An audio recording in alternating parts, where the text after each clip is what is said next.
आजादी के बाद वर्ष 1951 की जनगणना में देश की जनसंख्या लगभग 36 करोड़ थी, जो कि 2011 में बढ़कर करीब 121 करोड़ हो गई। 2021 में कोविड के चलते जनगणना नहीं हो पाई, लेकिन एक अनुमान लगाया गया कि हमारे देश की जनसंख्या लगभग 142 करोड़ यानी चीन से भी अधिक हो गई है। सीमित संसाधन अधिक जनसंख्या का बोझ नहीं उठा सकते, इसीलिए जनसंख्या नियंत्रण को प्राथमिकता देते हुए एक नारा दिया गया, 2 या 3 बच्चे होते हैं घर में अच्छे। आगे चलकर इस नारे में थोड़ा सा सुधार किया गया और हम दो हमारा दो का नारा आया। लोगों को इसका महत्व समझाते हुए परिवार नियोजन एवं नसबंदी का न केवल आग्रह किया गया, बल्कि केंद्र और राज्य सरकारों ने इसे सफल बनाने के लिए व्यापक अभियान भी चलाया। धीरे धीरे हमारे देश के जो लोग थे उनको भी इसका महत्व समझ में आने लगा। बढ़ती जनसंख्या को रोकने के लिए कई राज्य सरकारों ने यह निर्णय लिया कि जिनके 2 से ज्यादा बच्चे हैं वो स्थानीय निकाय का चुनाव नहीं लड़ सकते हैं। इन सभी का ही परिणाम था कि 1961 से लेकर 1971 और 1971 से लेकर 1981 के समय देश में जो जनसंख्या वृद्धि दर 248% था, वो 2001 से लेकर 2011 के बीच में घटकर 17.71% हो गया।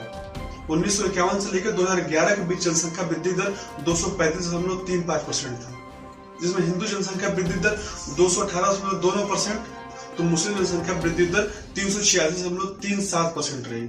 यानी हिंदुओं से 1.5 गुना ज्यादा दर से मुस्लिमों की जनसंख्या बढ़ी। इसे देखते हुए देश में जनसंख्या नियंत्रण कानून बनाने की मांग जोर पकड़ ली थी।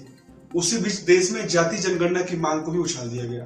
पिछले दिनों बिहार सरकार की ओर से जारी जाति जनगणना की आंकड़ों के अनुसार राज्य में पिछड़ा वर्ग की जनसंख्या 27.12% है। लेकिन ये भी जानना जरूरी है कि अगर बिहार में यादव और मुस्लिम को छोड़ दिया जाए तो पिछड़ा और अति पिछड़ा के जो जनसंख्या में वृद्धि है वो कुछ ज्यादा नहीं हुई है। आंकड़ों को माने तो बिहार की कुल जनसंख्या 13,07,25,310 है। उसमें हिंदू पिछड़ा वर्ग की जनसंख्या 2,45,75,050 है, यानी कि 18.79% है, तथा हिंदू अति पिछड़ा वर्ग की जनसंख्या 4,11,14,00,014 है, यानी 31% है। अगर हम पिछड़ा और अति पिछड़ा हिंदुओं को जोड़ दिया जाए तो जो जनसंख्या है मात्र 50.22% ही है, न कि 63.13% है, जो कि जो बिहार सरकार है उसके द्वारा बताया गया है। 1931 तथा 2023 के जाति जनगणना में जातियों का प्रतिशत देखने पर यह बात समझ में आई है कि बिहार में राजपूत, ब्राह्मण, बुनिहार और कायस्थ जाति का जो प्रतिशत है वो घटा है। इनके अलावा पिछड़ा वर्ग के कुर्मी तथा कुशवाहा का भी जो प्रतिशत है वो भी घटा है। अनुसूचित जनजाति में थारू और लोहार और अनुसूचित जाति के भोक्ता और डोम के अलावा केवट, कौरा और धानु जाति का प्रतिशत भी कम हुआ है। जिससे ब्राह्मण 5.53 से घटकर 3.65% पे आ गए हैं। वैसे ही राजपूत 5% से घटकर 3.45% पर। अगर भूमिहार की बात करें तो 3.61 से घटकर 2.86 पे आ गए हैं। वही यादव 12.71% से बढ़कर 14.26% तक पहुंच गए हैं। बीते 90 वर्षों में राज्य में यादव का जो जनसंख्या है वो 1.55% बढ़ा है। इसके अलावा मुसलमानों का भी जो जनसंख्या है वो भी बढ़ा है। 1931 में बिहार में मुसलमान 14.64% थे, जो देश के विभाजन के बाद 1961 में घटकर 13.47% हो गए थे। 2023 की जनगणना में वे बढ़कर 17.70 पे पहुंच गए हैं। यानी जो बीते 5 दशकों में जो मुसलमान की जनसंख्या है वो 4.3% बढ़ी है। बिहार की जाति जनगणना के पीछे राजनीतिक नफा नुकसान का विश्लेषण भी जारी है। पूछा जा रहा है कि क्या मुस्लिम और यादव के समीकरण को ध्यान में रखकर आंकड़ों को प्रभावित तो नहीं किया गया। 1951 में मोची और जाटों को 2 जाति के रूप में दिखाया गया था। 1931 में कुशवाहा और दांगी को भी एक मानकर संख्या की गिनती की गई थी, पर 2023 की गणना में इनको 2 जाति माना गया है।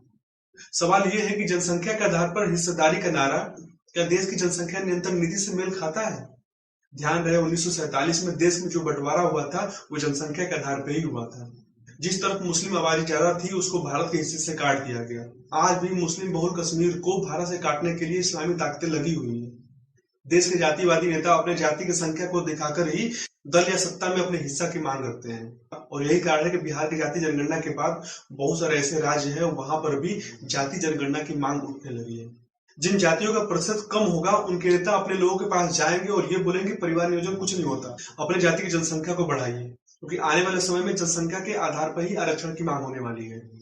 आरक्षण के 50% की सीमा को अभी से खत्म करने की मांग उठने लगी है। वास्तव में जाति जनगणना के साथ साथ जनसंख्या नियंत्रण भी राष्ट्र की आवश्यकता है। इस पर भी उतना ही ध्यान देना चाहिए जितना जाति जनगणना पर। कैसा लगा आज का वीडियो? अगर आपके दिमाग में कोई भी क्वेश्चन है, कोई भी सजेशन है, वो कमेंट बॉक्स में कर सकते हैं। अभी के लिए इतना ही। नमस्कार।